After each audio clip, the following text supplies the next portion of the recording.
Hello and welcome back. I am Mondef, of course, and today I shouldn't really call it a reply since Nebris didn't ask a question, but a message for Nebris. Yes, a message. I just saw you, Nebris, build your new maceration machine, and I have got a few things to say in the nicest way possible. The first here is an MFSU. This is being charged by Ultimate Hybrid Solar Panel or any kind of storage unit, whatever. Suffice to say, this is one unit that causes 512 EU per tick out. Now, you have these hooked up to an array of medium voltage transformers, which of course is necessary since for whatever reason these only take in 128 EU per tick, right?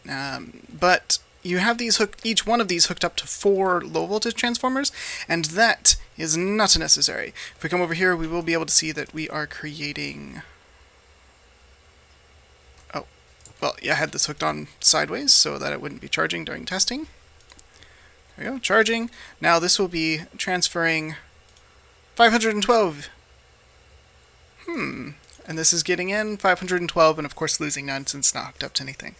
This is transferring 512 from high voltage to low voltage, and I am using 4 medium voltage transformers and 4 low voltage transformers. For each 512 EU per tick, you do need 4 medium transformers, but for each medium transformer, you only need 1 low voltage transformer. Maximum. Yeah. So that's step number 1. Step number 2 is macerators can take transformer upgrades. Admittedly, 2 transformer upgrades is slightly more expensive than 2 of these, and since 2 of these can power several macerators and not just one, given, yes, this is more expensive to use transformer upgrades, but it's a lot smaller, because now you can run your high voltage straight into your macerators, and nothing explodes. Right? Of course, I don't have these ones overclocked, but nothing explodes, everything works great. And the next thing that I have is red power is not a good way to distribute items evenly. In fact, the best way, in my opinion, in Feed the Beast, is routers, factorizations, routers, these guys. This is my system that does the same thing yours does, and runs at the same speed, and ties into your pre-existing system. And as you can see, it's a little bit smaller. A lot less blocks. And if you wanted to, you can add macerators, you just... right, and then hook them up to power, which I won't do since I would have to overclock them, and you can see I have them overclocked. 8 overclockers and 2 transformer upgrades. Notice I'm not using any storage upgrades like you did, Nebris. In this particular case, since I'm using... if I wasn't using the transformer upgrade, I would need more storage upgrades, but I'm using transformer upgrades, so I don't need them. I'm feeding it directly from MFSU that has plenty of power, and these won't pull enough to drain the MFSU, so not a problem. Right, so I have an incoming chest. In my case, it's red, red, red. And I have an outgoing chest. In my case, it's white, white, red. And these are, of course, wherever. This here is my ender chest. It's my ingoing ender chest. And it's being read by this gate. This gate is looking for items in the inventory. If there is anything in the inventory, turn on a red pipe signal. That's this wire that runs across here. This is cobblestone structure pipe. It's just pipe that isn't intended to move anything, so it keeps it easy when you're looking at it to be like, oh, that's not for items, liquids, or energy, it's just for running the wire. Right, and then, get rid of that. This is another iron ore gate. This is an items in the inventory. That will create a red pipe signal. This is reading the second router. That'll become apparent why and a reason. So if either of these conditions are true, then it'll create a red pipe signal, which will allow this gate to turn off, which will allow this timer sitting on the wall to turn on, which will activate these 2 filters, which are set to filter nothing. They're just going to pull 1 stack at a time out of their respective inventories. So we'll start here. This gets pulled out by the filter, gets put into this router. This router is set to insert whatever stack of items it gets into the top sides of macerators. Now I have used an upgrade on this, and I do want to show you that upgrade because this is probably the most expensive part of the system in my opinion. Upgrade.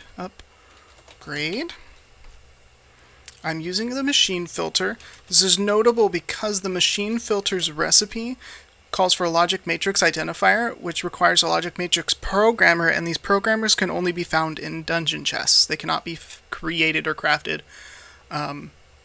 using any methodology. They have to be found from dungeon chests, and I have used 2 of these machine filters, 1 in each of these routers, and so that's something to keep in mind. I've also used these bandwidth router upgrades, but these are fairly inexpensive.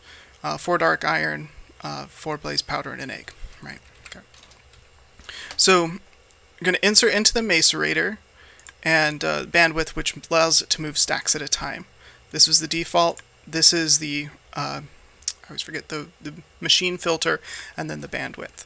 So also move a stack at a time into a machine. So it gets a stack, it puts it in a machine, it gets another stack, it puts it in the next machine, it gets a stack, it puts it in the next machine, it gets a stack, it puts it in the next machine. So this doesn't necessarily evenly distribute, say, each item. If you wanted to take the bandwidth out, you could, and then if you put in 1 stack of iron, it would evenly distribute the iron across the whole way here. But I thought it would be more useful if each area got 1 stack, and in fact that's the way your red power filter machine works now anyway, so I think you agree.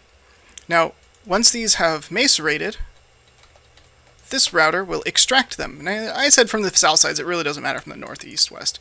As long as it's not from anywhere, or from the bottom or the top. As long as it's from one of the sides, it doesn't matter which one. I've also specifically noted this to being macerator since I have all of these attached to each other. That's the easiest way to do that.